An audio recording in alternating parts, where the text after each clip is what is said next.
a going away. I'm a going away. I'm a going away to leave you all.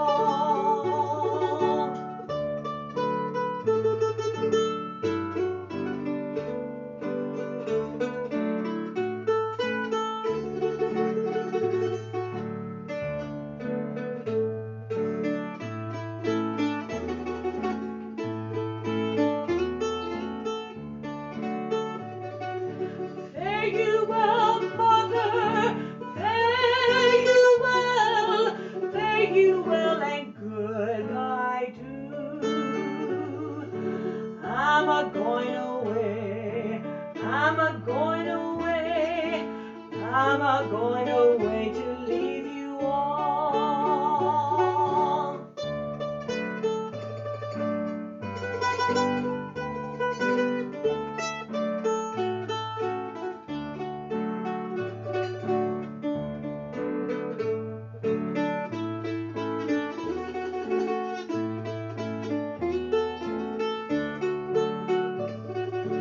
Fare you well, fare you well, fare you well, and goodbye too.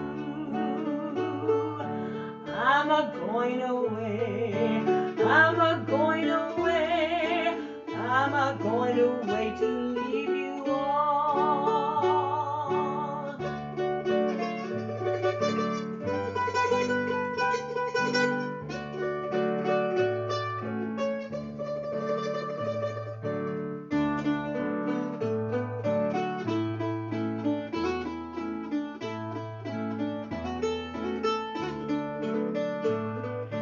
Fare you well, mother, fare you well, fare you well, and goodbye too. I'm a going away, I'm a going away, I'm a going away to leave you all.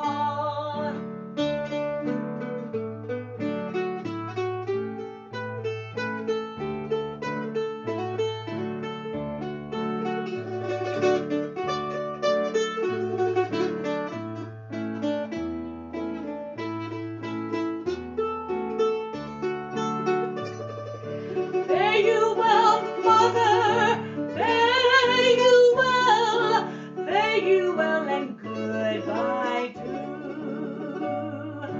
I'm a going away, I'm a going away, I'm a going away to leave you all.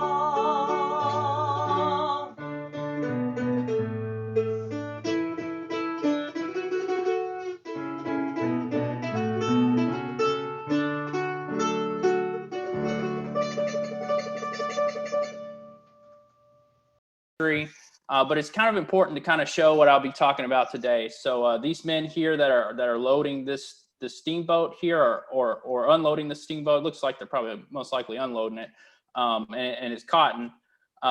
These are what were referred to as roustabouts, and these men, even after the Civil War, these men still worked on steamboats and loaded and unloaded steamboats. And this was one of the jobs that were open to slaves, and then also to free African Americans. And then after the Civil War, it was open to African Americans. So this is one of the jobs that I would be kind of talking to quite a bit about. So basically, there's a really fascinating collection at the McCracken County Library that really revolves around steamboats and the river trade. And, you know, of course, it's in Paducah, and Paducah was a very well-known and heavily traveled river port city. And so I really like the song here. This is from the Mary Wheeler collection, and it kind of gives a good sense of kind of the emotional toll that slavery had on people. And this was a roustabout song that they would sing as they worked on the steamboats. And this was collected by Mary Wheeler in 1920s, 1930s, 1940s. And it really is reminiscent to kind of what I'll be talking about today about leaving the ones that you love, moving on to new things. This was originally, as the author, Mr. Weekly Lucas here, talks about that this was a song that was that was sung by slaves as they were being sold to new owners. And so this is kind of it really hints at the emotional toll that it took. But I really thought that this was important to what we'll be talking about today, was the emotional toll of escaping from slavery, and then kind of the unknown toll that would take on a person. And then you'll too, once I start sharing the actual testimonies of the escapes, you'll see that a lot of these men, once they escaped, they always came back to purchase their family. So it's really interesting point that I really like there. And you can check out this McCracken County digital collection. There's a vast wealth of items that relate to the Jackson Purchase area. And then two, Nathan Lynn, the librarian of the family resource department there. He's very knowledgeable and very happy to help. So kind of why did this start? Where did this come about? So I was actually in a restaurant in Nashville, Tennessee, and it's a Civil War themed restaurant. And I think it's something Union. I can't remember the actual numbers on it, but it's close to the Tennessee State Museum and TPAC and stuff. And this was actually a map that was hanging on the wall there, and I was just like, wow, it like runs. I mean, there's 3 different points that run nearly right through the purchase area. So as I started looking more at it, I was like, wow, it's actually the rivers. And so it got me really interested. So that was kind of in the back of my mind. And then when I took this history class at WKU, I was like, I really want to know more about this. But one of the things that we studied was about how African-American sailors at the turn of the 19th century, the early 1800s, how they earned respect and earned higher wages on some of the ships that were sailing the Atlantic, like actually working on ships. So that really piqued my interest. And I was like, wow, I wonder if there's any correlation to steamboats. But as with the case, is when you start researching one thing, you always end up finding other things that you're just like, wow. And so that's what happened with this project, is that it turned into, there's just a vast number of sources about slaves working on steamboat. And that was something that I guess it never crossed my path, and it never occurred to me. So that's really how this project came about. All right. So why is this important? So basically, slaves were transported by steamboats to other parts of the country. So too, if they found more fertile lands, like here in this illustration shows, the slave owner would purchase passage on a steamboat and move them to new properties. But also, slaves and free African Americans played a pivotal role in performing the grueling tasks that was on board these steamboats. So jobs such as deckhands, chambermaids, cooks, porters, stewards, all these were done by slaves or free African Americans, and allowed the white passengers, to basically travel in ease. And two, slaves were on board from the emergence of the steamboat trade on the Ohio, the Cumberland, the Tennessee, the Mississippi. And they were often owned by the steamboat owner, or they were leased to the captain. And so this is kind of what we'll be talking about today. And two, free African Americans were also on board, as it was one of the few means of employment that enabled these free men and women the opportunity to travel the nation.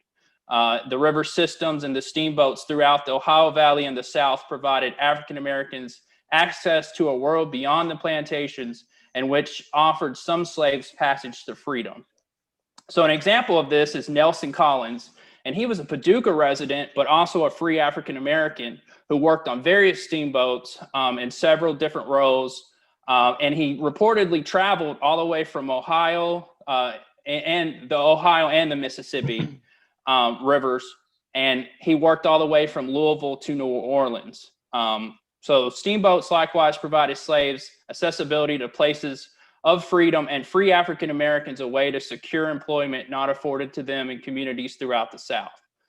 Free African Americans like Collins also helped and provided slaves passage and advice on how to escape via the river systems.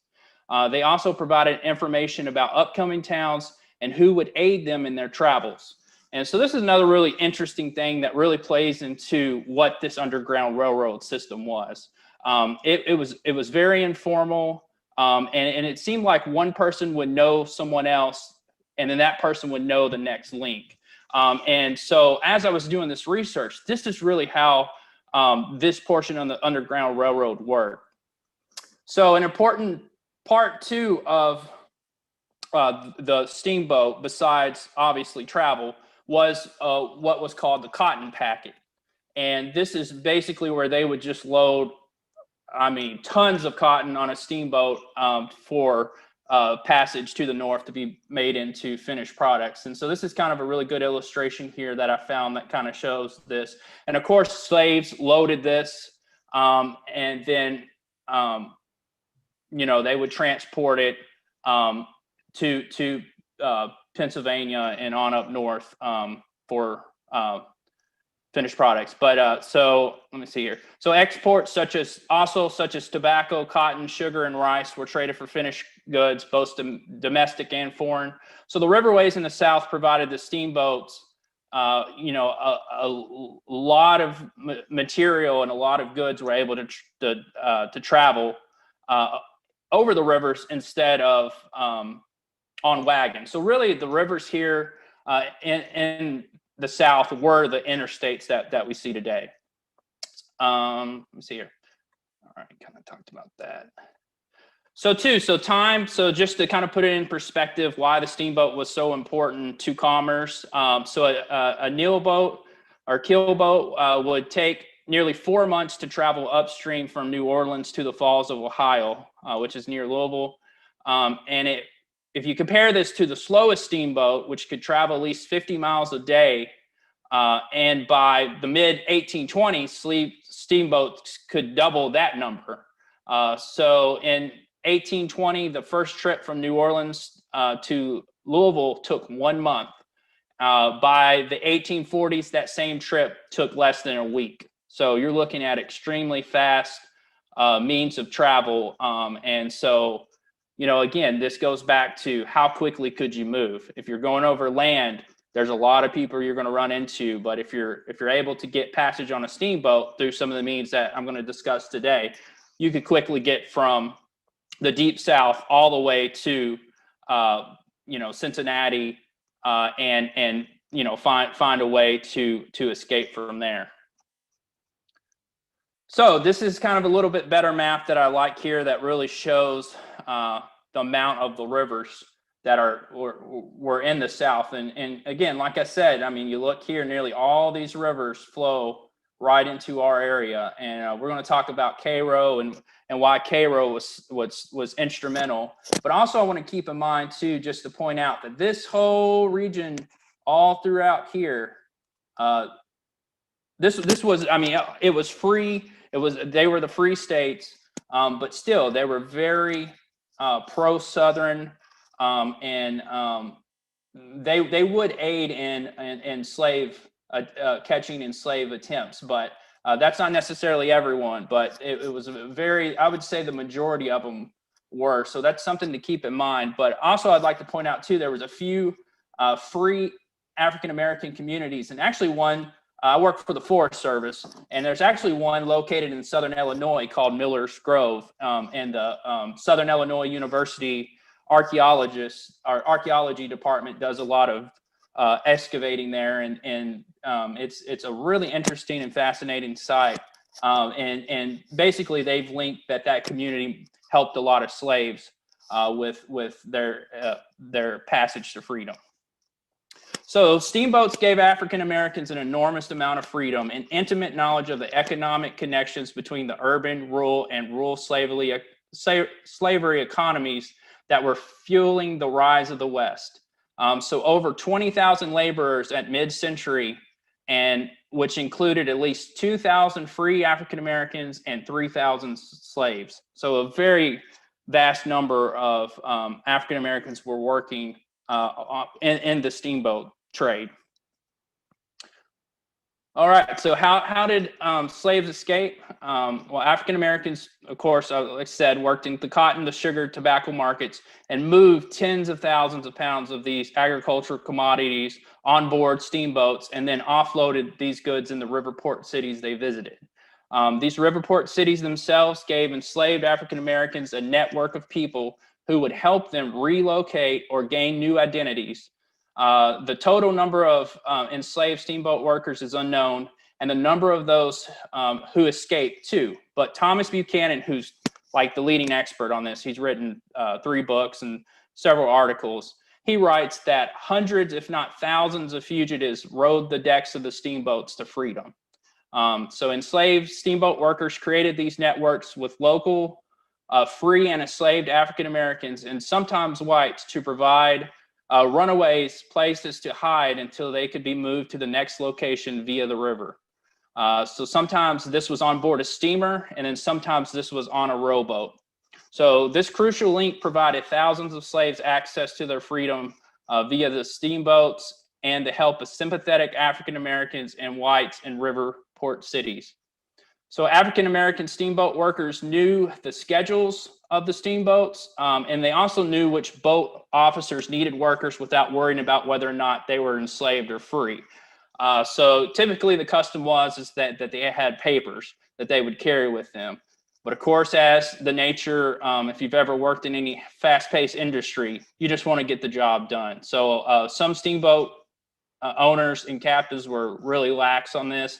And they would hire, basically they just needed the help.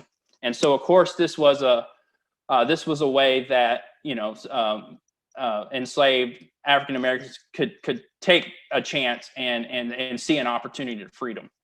So networking's in the city. So this is a really cool illustration, 1861 of Cincinnati. If you've ever been to Cincinnati, the river port dominates the city. I mean, that is what Cincinnati's known for, the steamboat. I'm not a big baseball fan, but I went to one of the Reds games, and their stadium is literally built like a steamboat. So it's really interesting, the dynamic there. But Cincinnati was, if you were going to escape, it was your ultimate goal. And we're going to talk a little bit about that with some of the escape attempts and why the city was so vital.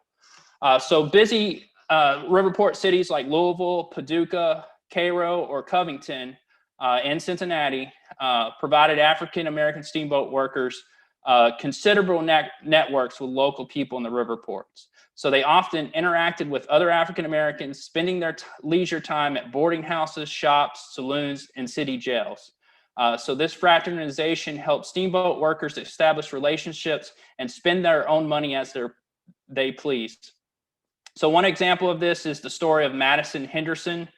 Henderson's master allowed him to live apart from him because of his work on the steamer Angus. And so enslaved steamboat workers like Henderson often obtain a substantial amount of information about other river port cities. So this enabled them to share that information with others as they moved along this network. So sometimes too, that this is a really interesting point, that steamboat owners paid the owner directly for the slave wages, but then other times they would pay the slave, which would then pay the owner. So obviously, slaves were able to earn and keep some money as well. And another thing that was custom during this time is that many slaves were able to leave their farms or leave their owners to work on Saturdays, evenings, and holidays to earn their own wages. And this money allowed slaves, to basically have the money necessary to purchase their passage on steamboats and also on trains and other means. But this is also, some historians have dubbed this, if you're interested in learning more about it, it's called the Sunday wage. So what type of works did they do? I kind of hit on this at the beginning. Cooks, stewards, barbers, waiters, deckhands. Cabin crews were expected to dress, and you can see here, this is an older photo here from the 1890s, but still very reminiscent of probably most likely the same type of dining hall customs that would have taken place before the Civil War. So they were expected to wear clean white shirts, comb their hair, and be a visible presence of the high quality the steamboat provided to its passengers. Slaves also learned how to interact with whites, another important aspect if you were going to escape, learning more about the worlds outside of their confinements. Slaves also earned tips from passengers, and often most of these, they kept this money for themselves. So this newfound knowledge aided them and others in a sudden attempt at any escape in one of the many busy riverport cities the steamboat might visit. Slaves were also able to listen to conversations and gain information about the logistics of the upcoming riverport city. Another interesting and extremely dangerous occupation that African Americans, both free and enslaved, worked was that of the fireman. So the fireman was the most dangerous position on a steamer because if the boiler got too hot, it could explode, killing the fireman, and even worse, killing the passengers and sinking the ship. So typically the custom was, and how steamboat captains and owners offset this danger of having to pay slave owners for compensation if a bowler blew up is that they wouldn't allow them to work on older steamboats because that had a higher percentage of an explosion happening. But also to offset this, captains would, and Bill, you'll find this interesting, they would hire Irishmen, so newly immigrants into the country, and they were preferred to slaves because they would be no financial loss to the management. So if a steamboat blew up, it would kill the Irishman, and they wouldn't have to repay the slave owner. So really interesting point there as well. All right, so where did slaves not travel? So it was custom in the river trade that the use of steamboats rarely occurred above Cincinnati on the Ohio River and above St. Louis on the Mississippi River. So the proximity of free states such as Ohio, Pennsylvania, and Illinois contributed immensely to the slave owners' reluctancy to allow their slaves to travel into these anti-slavery areas. So another author that's written extensively on the steamboat trade is Lewis C. Hunter. In his monograph, Steamboats on the Western River, he discusses the risk of losing slaves by escape at ports of free states, especially ports along the upper Ohio, such as Cincinnati, where anti-slavery sentiments were strong, and of being held liable to the owners for their value was too great to make their use advisable on the vessels plying this part of the river. So a way that they curtailed this was they would drop their slaves off in Louisville or Covington, Kentucky, to be housed, basically jailed, until the steamboat came back to that city. So if they went on up north past Cincinnati, that was a way that they would protect the slave owners' investment. So how do they escape? Well, the busy docks, as you can see here in Cincinnati, this picture taken in 1850s kind of shows, I mean, can you imagine if 5 or 6 steamboats were all unloading at the same time? It would just be absolute chaos. And some of the escape attempts I'll talk about here in a little bit will show this. But it would be a quick, possibility to get out, and then they can find a sympathetic person, another African-American or, a sympathetic white that would help to move them on up north. So here's an example here from a newspaper in Louisiana that shows that it's a reward for a slave named Edmund who left from his work on the E. Howard steamboat. And basically, this comes to show that, this was a means of escape as the slave owner was trying to get back his property. Let me see here. So another one too that I found really interesting. This was in the Louisville Daily Courier.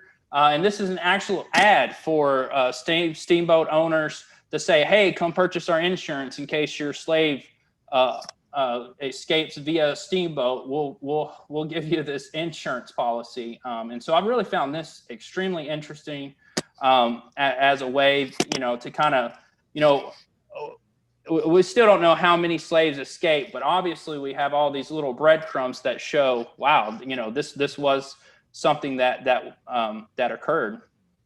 So what was some preventative measures on this? So slave owners were aware of the threat of the steamboat posed to escaping slaves. So measures were passed in Louisiana and Mississippi preventing free African Americans to enter certain cities as they could aid escaping slaves. So steamboat captains, so you can see here in two examples here of where they would pass preventative measures from keeping free African Americans on steamboats, to either stay on the steamboat or, don't come at all, because they knew that that was a way that slaves could find means of traveling out of the area. So another measure two was, as I talked about earlier, was the papers that slaves had to have, and then also patrols would occur daily at a lot of these river port cities at the docks in order to kind of curtail people who were hanging around, who were kind of looking for passage somewhere else. And then also they would post runaway advertisements with descriptions of the physical features near every port. And then, like I said, the papers, sometimes they were checked when people voted, boarded the steamer. But again, if they're looking for work, you'll see here in one of the stories, if they need someone, they would hire someone on the spot. But, despite all these risks, many slaves were still willing to risk capture and make a quick getaway on a steamboat destined for Cincinnati or Pittsburgh. All right, let's see here. So what's some of the stories here that the primary accounts? And I had this as a research project for a class, and I spent a considerable amount of time, but I am sure that there is just a plethora of stories that are out there that pertain to this. And it's really interesting too, because a lot of the people that I've found here that I'm going to share with you, they later become abolitionists. They became preachers, and they preached about the dangers of slavery and their escape, and they shared this, and some even shared this worldwide. So it's really interesting that these stories are out there and they exist. So an example of this, and he's very well known example of a slave attempt, is the William Wells Brown, and he had this just daring escape at the Cincinnati and the river port, and it was basically his master took him on board this steamboat, and as the passengers were disembarking, he picked up his belongings, blended in with the crowd, and walked right down off the boat onto the busy dock, and then he just escaped into the busy city of Cincinnati. Found some sympathetic people to help him with his passage, and eventually worked his way on up north. So very interesting. He's actually, I linked it here to this. This is his narratives to where you can go on and learn more about his story. But again, just a fascinating story of how the steamboat was the means. And again, it's just the system that was there, and just the hustle and the bustle of these river ports allowed African American slaves just to kind of disappear into the night, into the crowd. So another really interesting story that relates to our area is John Stella Martin. And Mr. Martin here, it's a very fascinating story, and there's actually two of these escape attempts that I found that link to Cairo.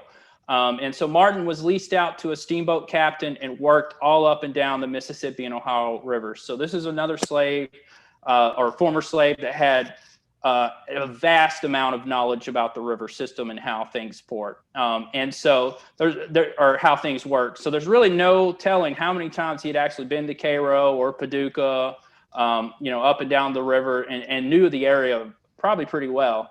But his escape attempt started when the Ohio River froze, and it forced the steamer to make an unexpected stop near Cairo.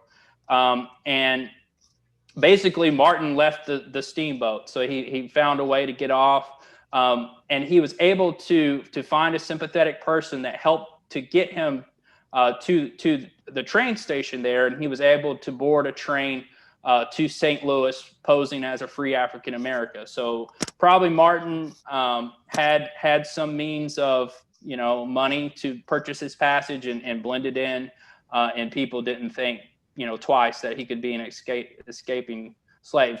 But he's probably one of the well-known abolitionists. He traveled to Great Britain several times. Lincoln actually appointed him to a post, and that's actually where this picture comes from. If you look here, it's part of the Lincoln paper series from the Library of Congress. And he wrote to Lincoln. The letters are digitized, so just a really fascinating story. He actually, on one of his travels to Great Britain, he went. Lincoln sent him to help build support for the Union during the Civil War, to share his testimony about slavery and his escape and stuff. And this is an example of what I talked about at the beginning of the presentation. Was he saved up enough money to go back and purchase his sister and her 2 children. So really, really interesting story. There's no telling how many times this man came to the purchase area, rode the rivers, saw our banks. Again, so really, really neat story there. So another story I found too was this slave by the name of Tom, and he was a fugitive from Louisiana, escaped his master's plantation via skiff, which is just like a little boat, and he escaped with 2 other men, but they were eventually captured by a lumberman near the island 95. And so on the Mississippi, they name a lot of the minor islands, and you can actually look that up and see it on a map. But the lumberman escaped or enslaved Tom and the other 2 slaves, and forced him to work in his lumber business. And so again, one day when he was working, he saw a skiff, saw an opportunity, took it. But as he was in the boat, he was going down the river. Guess what he came up on? He came up on a steamboat, and he was actually able to convince the captain that he was from Pittsburgh, and he was working as a cook on a steamboat, and got kicked off for fighting with the steward. So they just left him right there. And the captain said, I can't pick up any, and he actually used a derogatory word I'm not going to share, but said that he couldn't pick up any African Americans on board. But fortunately for Tom, the other free African American crew saw him. They intervened with the captain and said, "Oh no, we know him. He's a really famous cook, and blah blah blah. I've seen him in ports and stuff." And basically, the captain was allowed Tom to board, hired him as a cook, and he worked in the steamboat trade, all back up and down a few times in the Mississippi to New Orleans. And then he eventually worked and saved enough money to book passage on the steamboat Empress all the way to Cairo, where he found his freedom. So I'm kind of getting a little suspicious here. There may be, somebody in Cairo who's working with the Underground Railroad, or it could just be luck, and that these men were able to find escape or passage to their freedom through the steamboat and Cairo. All right, so the last one I would like to share is the story of Henry Bibb. And again, this is another former slave that would be on, would travel and speak about slavery and speak about, his escape. And so there's a lot of good information on him as well.